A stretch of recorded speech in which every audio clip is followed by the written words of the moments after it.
नमस्कार, शाम के 7 बज गए। आप देख रहे हैं देश दिन भर। मैं हूं आपके साथ ऋचा अनुरुद्ध। और सबसे पहले आपको आज की अहम खबरें बता दूं। दिल्ली में पेट्रोल और डीजल पर वैट बढ़ाने के केजरीवाल सरकार के फैसले का जमकर विरोध हो रहा है। जहां एक तरफ लोग नाराज हैं तो विरोधी दल भी मौका नहीं चूक रहे हैं दिल्ली सरकार पर हमला करने का।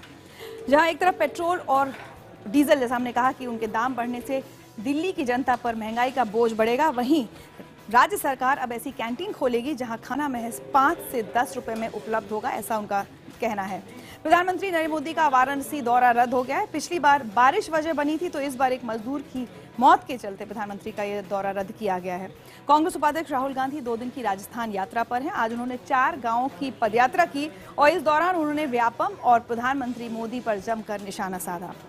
राजधानी दिल्ली के रनहौला थाना इलाके में आज लोगों ने जमकर उत्पात मचाया। दरअसल वहां एक सड़क हादसे में एक शख्स की मौत हो गई थी, जिसके बाद गुस्से से भड़के लोगों ने 6 बसों में आग लगा दी।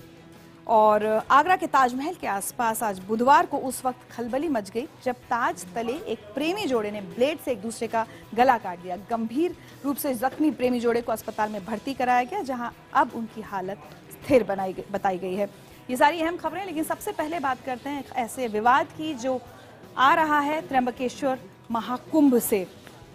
अखाड़ा परिषद के अध्यक्ष महंत ज्ञानदास पर गंभीर आरोप लगे हैं। त्र्यंबकेश्वर कुंभ के दौरान एक साध्वी ने महंत ज्ञानदास पर बदसलूकी का आरोप लगाया है और आरोप लगाने वाली साध्वी, उनका नाम है साध्वी त्रिकाल भवंता। उन्होंने कहा कि ध्वजारोहण के दौरान महंत ज्ञानदास ने उनके साथ बदसलूकी की कोशिश की और इस दौरान महाराष्ट्र के मुख्यमंत्री देवेंद्र फडणवीस भी उसी मंच पर मौजूद थे।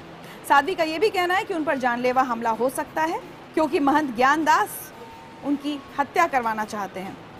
इस आरोप पर महंत ज्ञानदास का कहना है कि भाई हम कोई मंत्री नहीं है, एमपी नहीं है, जिला मजिस्ट्रेट नहीं है। अगर साध्वी जी कह रही हैं, अगर उन्हें ऐसा डर है तो एफआईआर दर्ज होनी चाहिए और हमें जेल भेजा जाना चाहिए।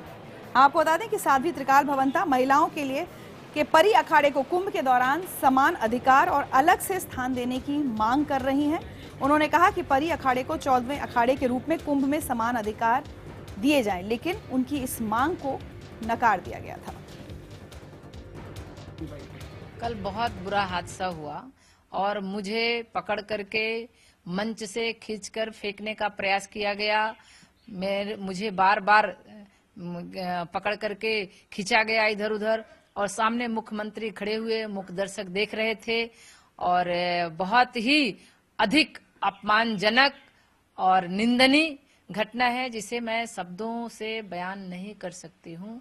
इसका मुझे आत्मघाती एक तरह से मेरे स्वाभिमान को ठेस पहुंचा है और मुझे अपने अस्मिता को लेकर के भी डर है।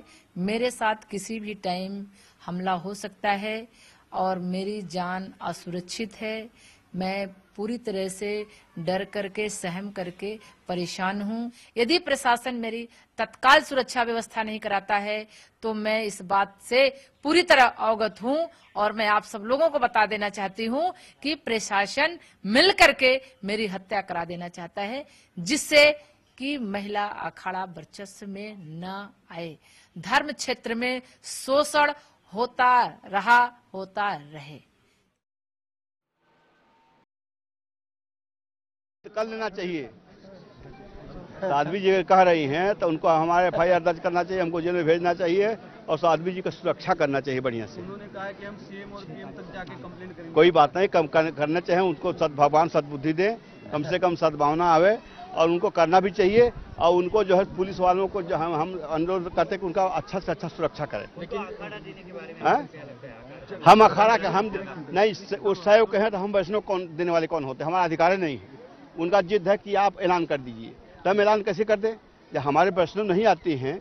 वो अपने गुरु परंपरा नहीं बता रही हैं, किस संप्रदाय से हैं, किस अखाड़े से हैं, तो बता ही नहीं रही हैं। वो अपने आप स्वयं बता रही कि आकाश से आ गए हैं, तो कैसे हम मान लें।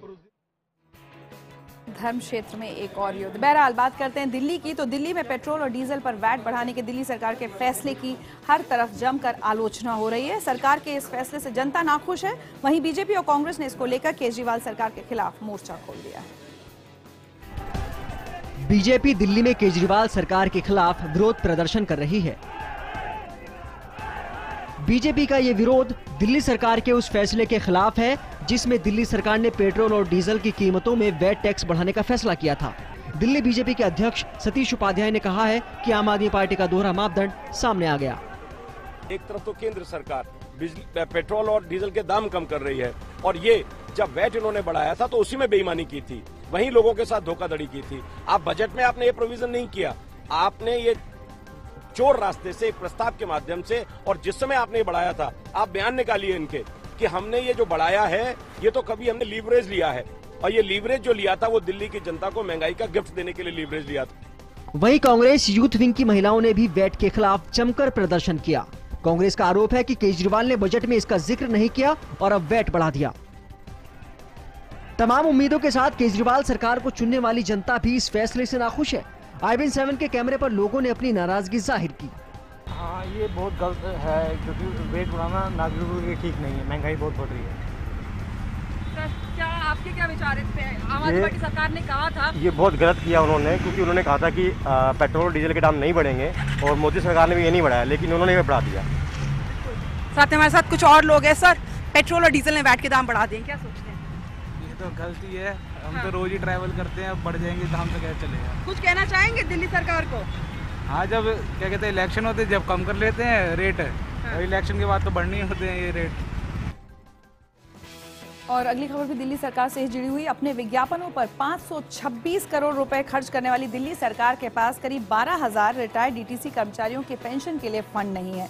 यही नहीं, आंगनवाड़ी और आशा वर्कर्स जिनकी तनख्वाह महज 1 से 3,000 रुपए होती है, उन्हें भी 2 महीने से तनख्वाह नहीं मिली है। करीब 3,000 आशा वर्कर्स और आंगनवाड़ी शिक्षिकाओं ने बीते 7 दिन से दिल्ली के मुख्यमंत्री अरविंद केजरीवाल के घर का घेराव किया हुआ है, लेकिन पुलिस ने उनके ऊपर सख्ती दिखाई है और इसके बावजूद वेतन के लिए उनकी लड़ाई जारी है। यहाँ पर कुछ आशा वर्कर्स है, क्या मांगे? ये बोलेंगे हमें सैलरी चाहिए, इन सब चीज नहीं, इन सब चीज हमारा सरकारी कर्मचारी माना जाए। सैलरी चाहिए, सैलरी चाहिए, वेतन नहीं चाहिए, वेतन चाहिए, वेतन चाहिए, परमानेंट करो और समय। हमारी मांगे है हमें एक पक्का वेतन दिया जाए और साथ में हमें ESI की फैसिलिटी दी जाए और परमानेंट किया जाए। उन्होंने अपने विधायकों का वेतन 6 महीने में डबल कर दिया। हम 8 साल से लगी हुई हैं 1000 रुपए में, हमारे लिए उनके पास पैसा ही नहीं है। हमारा कोई सैलरी नहीं है, हमें सैलरी देनी चाहिए। उनका फर्ज नहीं बनता, हमसे इतनी सारी आशाएं रहना, घर बार बच्चे छोड़ के हर टाइम 24 घंटे काम में। मुख्यमंत्री मिलने आए, नहीं आए। आज 27 तारीख से धरना दिया है, अभी तक कोई नहीं आया। और हमें सैलरी नहीं चाहिए, हमें वेतन चाहिए। यहाँ पे पलट के क्या हम क्या है, कहाँ नहीं पड़े हम हमारे रमजान चल रहा है, यहाँ तो पानी का टैंकर भी बंद कर दिया गया। गर्मी पड़ रही है, हम लोग प्यासे हमारे कोई टाइम नहीं है। 24 घंटे की ड्यूटी लेते हैं, हमसे सारी उम्मीदें रखते हैं। 24 घंटे ड्यूटी। तो ये है आशा वर्कर्स के लिए कई मांगे हैं। उनका कहना है कि आम आदमी पार्टी सरकार की तरफ से कई वादे किए गए थे, लेकिन जैसे ही सत्ता में आए वो सब भुला दिए गए और इसी के लिए अपनी मांगों के लिए यहाँ मुख्यमंत्री के घर के सामने ये यहाँ पर धरना प्रदर्शन कर रहे हैं, लेकिन मुख्यमंत्री अभी तक यहाँ पर उनसे मिलने नहीं आए। वैसे एक तरफ आम आदमी पार्टी सरकार ने पेट्रोल और डीजल पर वैट बढ़ाकर आम आदमी पर महंगाई का बोझ बढ़ाया है, तो दूसरी तरफ कुछ राहत देने की भी कोशिश की है। एक ऐसी योजना लॉन्च की है जिसके तहत दिल्ली में कैंटीन्स खोली जाएंगी जहां महज 5 से 10 रुपए में खाना मिल सकेगा लोगों को। आम आदमी पार्टी लोगों को दिल्ली में बेहद सस्ता खाना मुहैया करने जा रही है। इसके लिए दिल्ली की कई जगहों पर कैंटीन खोली जाएंगी। खाने की कीमत 5 से 10 रुपए थाली हो सकती है। पार्टी के मुताबिक दिल्ली में अच्छे खाने की मांग बेहद बढ़ गई थी और गरीब आदमी को अच्छा खाना बाहर नहीं मिलता, इसलिए सरकार ने सस्ता खाना मुहैया कराने का फैसला किया है। पार्टी के नेता आशीष खेतान ने कहा है कि एक कैंटीन में 5000 लोगों को खाना दिया जा सकता है। यहाँ नाश्ता, दोपहर का खाना और रात का खाना दिया जाएगा। AAP नेता ने कहा कि खाने की क्वालिटी अच्छी होगी, इसलिए आम आदमी चाहे तो अपने परिवार के साथ भी वहाँ खाना खाने जा सकता है। खेतान के मुताबिक इस कड़ी में 2 महीने के अंदर पहली कैंटीन शुरू कर दी जाएगी। जन आहार जो स्कीम लॉन्च हुई थी उसका एक्सपीरियंस दिल्ली की जनता के लिए अच्छा नहीं रहा। ऐसे प्रयास दूसरे राज्यों में हुए और बहुत सफल हुए, जहाँ पर 5 रुपये से कम पर भी बहुत अच्छा न्यूट्रिशियस खाना दिया जा रहा है। इच्छा शक्ति की कमी थी अब तक दिल्ली में। चलिए दिल्ली के बाद रुख करते हैं बिहार का, जहां आगामी चुनाव के लिए बीजेपी ने चुनावी बिगुल फूंक दिया है। पटना में बीजेपी के राष्ट्रीय अध्यक्ष अमित शाह ने 160 रथों को हरी झंडी दिखाकर अलग अलग जिलों की ओर रवाना किया। झमाझम बारिश के बीच पटना के गांधी मैदान से ऑडियो वीडियो से लैस 160 परिवर्तन रथों को बीजेपी अध्यक्ष अमित शाह ने हरी झंडी दिखाकर रवाना किया। इन रथों के जरिए बीजेपी अपने काम का प्रचार और नीतीश सरकार की नाकामियों को गांव-गांव तक पहुंचाने का काम करेगी। रथ में एनडीए के नेताओं की तस्वीर के साथ साथ पीएम मोदी और अमित शाह की तस्वीर है और साथ ही एलसीडी भी लगी हुई है। अमित शाह ने समारोह में नीतीश और लालू पर जमकर निशाना साधा। अमित शाह ने दावा किया है कि एनडीए बिहार में 185 से ज्यादा सीटें जीतेगी। उन्होंने कहा कि 25 जुलाई को मुजफ्फरपुर रैली में पीएम मोदी जनता के सामने जो तस्वीर रखेंगे कि वो कैसा बिहार बनाना चाहते हैं। जिस तरह से बिहार में 15 साल तक लालू जी और राबड़ी की सरकार चली है और उसने जो शासन दिया है उसको बिहार की जनता आज भी भूल नहीं पाई है। एक दुस्वप्न की तरह पूरी चीजें उनको याद है। और ये नीतीश कुमार जी 15 साल के लालू के शासन को जंगल राज कहकर भारतीय जनता पार्टी का साथ लेकर बिहार के गांव-गांव गली-गली में गए थे और कहा था कि सुशासन लाना है तो एनडीए को साथ दीजिए। और बीजेपी अध्यक्ष के बाद बात कांग्रेस उपाध्यक्ष की, तो राहुल गांधी 2 दिन के राजस्थान दौरे पर हैं। आज उन्होंने हनुमानगढ़ जिले के खोटनवाली गांव से अपनी पदयात्रा शुरू की और इस दौरान एक रैली को संबोधित करते हुए उन्होंने एक बार फिर प्रधानमंत्री पर जमकर निशाना साधा। संसद के मानसून सत्र से पहले कांग्रेस उपाध्यक्ष राहुल गांधी राजस्थान में 2 दिन की पदयात्रा कर रहे हैं। आज वो सूरतगढ़ पहुंचे और वहां से 3 गांवों की पदयात्रा की। इस दौरान राहुल ने किसानों की समस्याएं सुनी। पदयात्रा के दौरान राहुल गांधी ने पीएम मोदी पर जमकर निशाना साधा। राहुल गांधी ने कहा कि पीएम कहते थे कि वो ना खुद भ्रष्टाचार करेंगे और ना किसी को करने देंगे, लेकिन सब जगह भ्रष्टाचार है। राहुल ने कहा कि कांग्रेस गरीबों और किसानों की पार्टी है और हमेशा उनके साथ खड़ी रहेगी। शुक्रवार को राहुल जयपुर में होंगे, जहां वो पार्टी पदाधिकारियों और कार्यकर्ताओं को संबोधित करेंगे।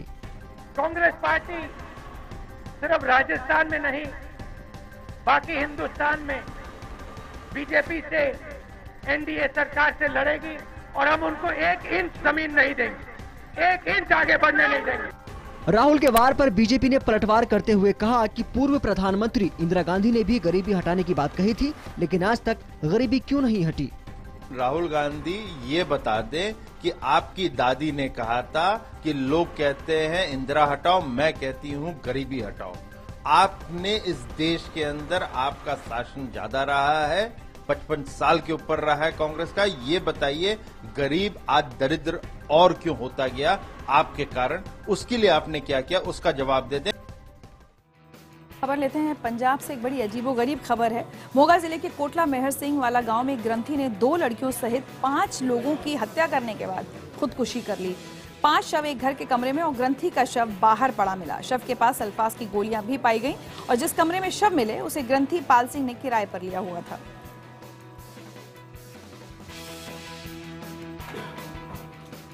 और उत्तर प्रदेश के आगरा से एक खबर, जहां ताजमहल के पास उस वक्त खलबली मच गई जब ताज तले एक प्रेमी जोड़े ने ब्लेड से एक दूसरे का गला काट दिया। गंभीर रूप से जख्मी प्रेमी जोड़े को अस्पताल में भर्ती कराया गया है। बताया जा रहा है कि देहरादून के लड़के और आगरा की रहने वाली एक लड़की के बीच काफी समय से प्रेम प्रसंग चल रहा था, लेकिन दोनों अलग अलग धर्म से ताल्लुक रखते थे, लिहाजा परिवार वाले शादी को राजी नहीं थे, जिसके बाद दोनों ने आत्महत्या करने का फैसला किया।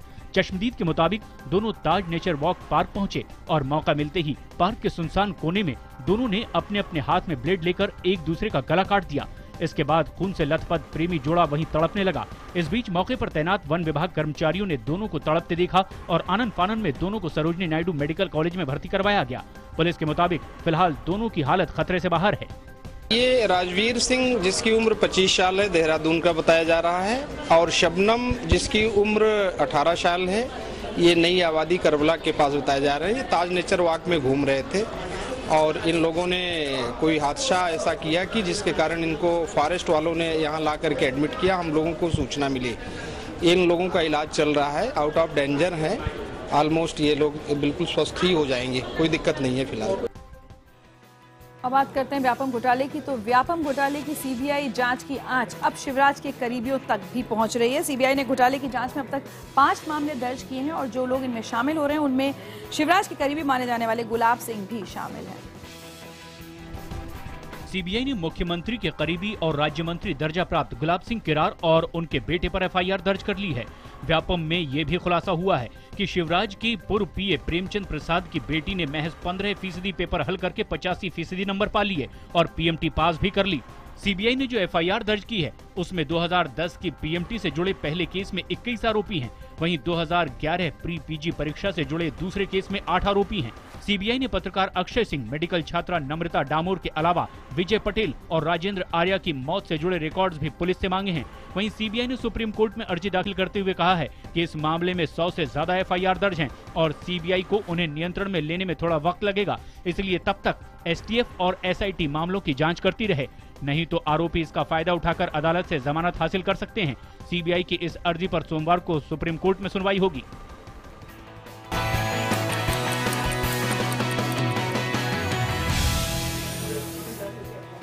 आप देख रहे हैं देश दिन भर खबर दिल्ली से, जहां एक सड़क हादसे में एक शख्स की मौत के बाद गुस्साए लोगों ने जमकर तोड़फोड़ की और 6 बसों में आग लगा दी। पश्चिमी दिल्ली के रानौला थाना इलाके में तेज रफ्तार कार ने एक शख्स को कुचल दिया। हादसे में एक शख्स गंभीर रूप से घायल हो गया है। घायल शख्स को अस्पताल पहुंचाया गया, लेकिन वहां उसकी मौत हो गई। हादसे में एक बच्चे के भी घायल होने की खबर है। आरोप है कि पुलिस ने मामला दर्ज नहीं किया। इससे गुस्साए लोगों ने आज 10 गार्डन रूट पर 6 बसों में तोड़फोड़ की और जमकर हंगामा किया। हालात बेकाबू होने पर मौके पर कई थानों की पुलिस पहुंची और लोगों की भीड़ को काबू करने की कोशिश की गई। और उत्तर प्रदेश की फैजाबाद जेल में बंद कुख्यात गैंगस्टर खान मुबारक का एक और वीडियो सामने आने से हड़कंप मच गया है। खान मुबारक ने कहा है कि जेल में उस पर हमला हुआ तो वो खाकी और खादी किसी को नहीं बख्शेगा।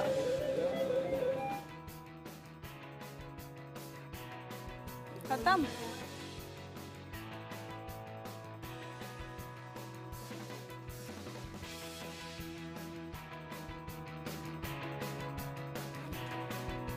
चलिए देश दिन भर में आज